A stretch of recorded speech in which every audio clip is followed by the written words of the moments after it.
Bangladesh New Zealand দ্বিতীয় টি-20 এবং দ্বিতীয় টি-20 আগামীকাল মাঠে গড়াবে 2টার সময়। এর আগের ম্যাচটাও ঠিক একই সময়ে গড়িয়েছিল। সবচেয়ে বড় প্রশ্ন, নেক্সট ম্যাচ হবে কি না। দ্বিতীয় বড় প্রশ্ন, পরের ম্যাচে বাংলাদেশের উইনিং কম্বিনেশনে কোনো পরিবর্তন আসবে কিনা। হওয়া না হওয়ার যে আলোচনাটা, যে বাংলাদেশ নিউজিল্যান্ড সেকেন্ড টি-20 চট্টগ্রামের সাগরিকা স্টেডিয়ামে হবে কিনা, এই প্রশ্ন হবার কারণ বা এই প্রশ্ন আসার সবচেয়ে বড় কারণ হচ্ছে আজকে সারাদিন বৃষ্টি হয়েছে, এখন কিছুটা কমেছে এবং জলাবদ্ধতা তৈরি হয়েছে চট্টগ্রামে। একই বৃষ্টির ফোরকাস্ট আগামীকালও রয়েছে। আজকে 80% বৃষ্টির সম্ভাবনা ছিল এবং সেই ফোরকাস্ট শেষ পর্যন্ত আলোর মুখ দেখার কারণে মোটামুটি দিনের একটা বড় সময় বৃষ্টি হয়েছে। এখন যেহেতু বাংলাদেশ নিউজিল্যান্ডের দ্বিতীয় ম্যাচটা একই সময়ে, অর্থাৎ গত ম্যাচের সময় এবং ডে লাইটেই অনুষ্ঠিত হবে, সেখানটায় বৃষ্টির প্রভাব কতটা পড়তে পারে। আপনাদের জন্য একটা সুখবর দিতে চাই যে আগামীকাল বৃষ্টির সম্ভাবনা রয়েছে, ফোরকাস্টে সেটা রয়েছে, কিন্তু সেই বৃষ্টি হবার যে সম্ভাবনা সেটা হচ্ছে ম্যাচের শেষ সময়টায়, মানে সন্ধ্যার পরের সময়টায় বৃষ্টির একটা বড় সম্ভাবনা রয়েছে। যেহেতু সন্ধ্যার দিকের সময়টায় বৃষ্টির সম্ভাবনা রয়েছে এবং ডে লাইটে যেহেতু খেলা হবে, ওই সময়টায় ফোরকাস্টে বৃষ্টির চান্সেস কম বলা হচ্ছে।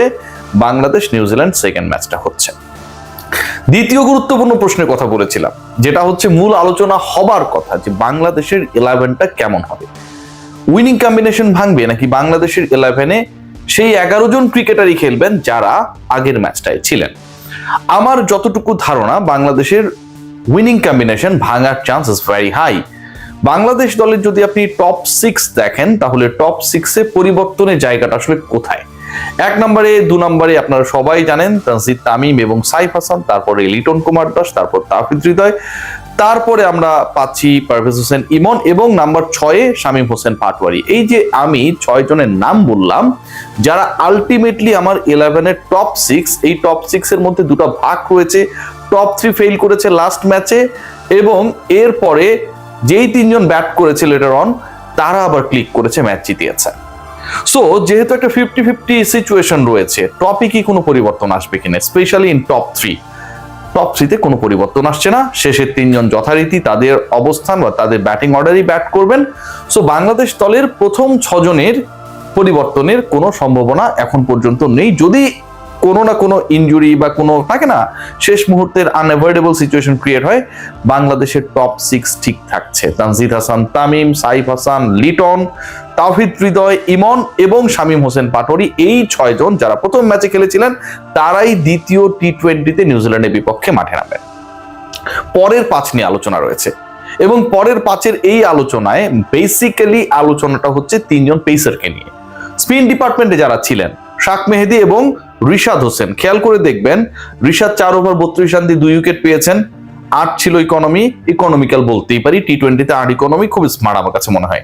শাক মেহেদী 1টা উইকেট পেয়েছেন, 4 ওভার বল করেছেন, 1 রান কম দিয়েছেন রিশাদের থেকে, 31 রান। ইন্টারেস্টিং পার্ট কোথায়, সেটা হচ্ছে যেই 3 জন পেস বোলার বল করেছেন এবং 12 ওভার বল করেছেন যেই 3 জন পেস বোলার, সেখানটায় শরীফুল, তানজিদ সাকিব এবং রিপন মন্ডল। শরীফুল দিয়েছেন 36, তানজিম সাকিব দিয়েছেন 40, রিপন মন্ডল দিয়েছেন 39 রান। রিপন মন্ডল এবং তানজিম সাকিব 8 ওভারেই দিয়েছেন 79 রান। এটার সাথে যদি আপনি আরো 36 অ্যাড করেন, তাহলে 12 ওভারে এই 3 জন বোলার দিয়েছেন 115 রান। 12 ওভারে 115 মানে তাদের ইকোনমি অলমোস্ট 10-এর কাছাকাছি। সো পেস ডিপার্টমেন্টে একটা পরিবর্তন আমার কাছে মনে হয় আসার সম্ভাবনা চরম, এবং সেই পরিবর্তনের জায়গাটায় আসলে প্রথমবারের মতো আন্তর্জাতিক ক্রিকেটে আব্দুল গাফফার সাকলাইন খেলতে নামবেন কিনা। সাকলাইন যদি খেলতে নামেন, তাহলে একজন বাদ পড়বেন এবং সেই কন্টেন্ডার হিসেবে রিপন মন্ডলের নামটা আমার কাছে মনে হয় সবচেয়ে বেশি চলে আসে। আবার সাকলাইনকে না খেলিয়ে এই যে হিসাবটা দিলাম, যে 12 ওভারে 115 রান খরচ করেছেন লাস্ট ম্যাচে বাংলাদেশ দলের 3 জন পেসার, এবং স্পিনাররা 8 ওভার বল করে দিয়েছেন মাত্র 63 রান। অনেক ইকোনমিক্যাল ছিলেন রিশাদ এবং শাক মেহেদী।